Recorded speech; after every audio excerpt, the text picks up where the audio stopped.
It's the perfect time to replace that beast in your basement, your old inefficient boiler, with a highly efficient Peerless boiler. Peerless boilers, they're a perfect match for homes, apartments, commercial buildings, you name it. Get the heat and hot water you need efficiently and save big on your energy bill all year long. Learn more about the entire Peerless Boilers family of products, and to find a local installer near you, visit peerlessboilers.com. And remember, my guy Pete Morgan, Peerless Boilers, the world's best built boilers, peerlessboilers.com.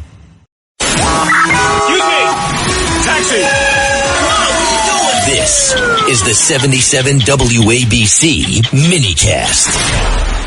Well, everybody also talking about the cold weather outside and what's ahead this week. And we heard about this terrible story that we were talking about, John, in the headlines of 7 people have been found dead, apparently due to the brutal cold. So what do you need to do to stay safe? I mean, this has been an historic moment here, it seems, weather-wise. Let's go to our resident genius. We love him, Dr. Peter Michalos. Peter, what are some tips that everybody needs to know now? Well, the biggest problem, of course, is hypothermia. And what happens is when the body loses heat faster than it can produce it, the blood vessels constrict. And when your blood vessels constrict, that increases the risk of heart attack, stroke, and respiratory distress, because cold air, when it enters the lung, triggers people with asthma, COPD, and bronchitis. And hypothermia is basically if your body temperature goes below 95. And interestingly, what happens is your blood clots much more at 95 degrees, and that's part of the problem where we see frostbite, where the blood vessels constrict. And the first to go are the fingers, the toes, the nose, and the ears. Why? Because your body's trying to shift the blood into the core organs to feed the brain and the heart and the vital organs, and that's why the things that are further away from the heart don't get perfused, and the blood pressure rises when people are shoveling snow. Dr. Peter, when it's that cold, should they take an aspirin to increase circulation? Well, that's a complicated question. If you have ulcers, risk for bleeding, there's other issues. I mean, I personally do take one if I'm going to be doing some kind of exertion in the snow. I take one usually a couple hours before I fly as well. I took one this morning before I flew. Yeah, exactly. And babies and older people are much more susceptible to the cold. You got to wear layers, hats, gloves, avoid alcohol and smoking. Alcohol makes you urinate more and you get dehydrated. When you're dehydrated and you're out there, your blood is thicker and you get more heart attacks and strokes. When your blood is thinner, like skim milk, instead of thick like half and half, you're less likely to get a heart attack.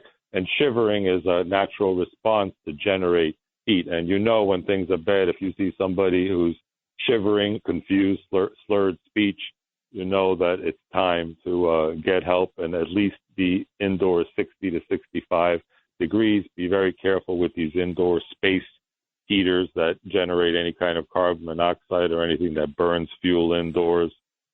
Wear warm, dry socks, because the problem is in the ground you feel warmer, but if you move around too much wet, you get cooling from the evaporation, which brings your body temperature down even more. So at what point does the blood get thicker when it's that cold outside?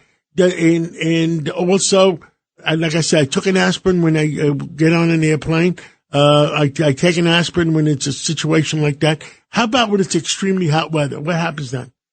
Well, what happens is when it's extremely hot weather, you're sweating and you're dehydrated, and your blood also gets thicker. And that's why more people get heart attacks and strokes when they're out playing tennis and golf in the heat. So we're like a fine-tuned engine, and we have to keep that meter right down in the middle. We have to stay hydrated, and, extreme cold can dehydrate you, extreme heat can dehydrate you. So hydration, staying out of the sun, direct heat, of course, makes things evaporate more. And that's why when people have heart attacks and they're brought to the emergency room, they put in an IV, and they say, oh, wow, I feel better. But they say, what medicine did you give me? Nothing. It's just pure fluids, turns your blood from half and half into skim milk, and you instantly start to feel better. So when it's that hot, make sure you drink a lot of liquids, preferably water. Right. Water. Enough of these. I haven't drank any diet sodas in 2 years. No, because we talked about that causes problems. It confuses your whole gut microbiome and your bacteria, because it's a fake out. Fake sugar is a fake out. So keep eating healthy and listening to WABC for more health tips on staying alive on the great Katz and Cosby show. Wow. How do you say? By the way, that was a great promo. Long, we nicknamed him Live Long and Prosper. I want to give him an applause for that, because that was a great plug. We love Dr. Peter. That was great. The plan of the day is think positive and test negative. And is the flu symptoms down? I mean, I remember when we talked a couple of weeks ago, I mean, there was like a lot of people sick, like hundreds of thousands. Well, historically, the way it works is when you have the winter solstice in December, the 3 weeks to 4 weeks after that, you get a big, giant peak, and now it's going to calm down. But if you have flu symptoms, get tested right away. If you have flu A or flu B, there's an amazing medicine, the Tamiflu, the osteomalvir, and also for COVID, there's pills and antivirals. So quick antiviral pills. You'll avoid long-haul COVID, which also causes clots. Thank you. Stay healthy. Peter, we love you. And what do we all stand for, Peter? Truth, justice, and the American way. God bless America. Every week, the Payne family cuts straight to the real financial story. The one question, Bob, everyone's asking is, are we in an artificial intelligence bubble? You've been through boom and bust. What do you think? No hype, no myths. Just what actually matters to your money. Does feel very similar to what we experienced in the 90s. Where are we, though? Are we in 1995, 1997, 1999? Listen to the Pain Points of Wealth on the Red Apple Podcast Network.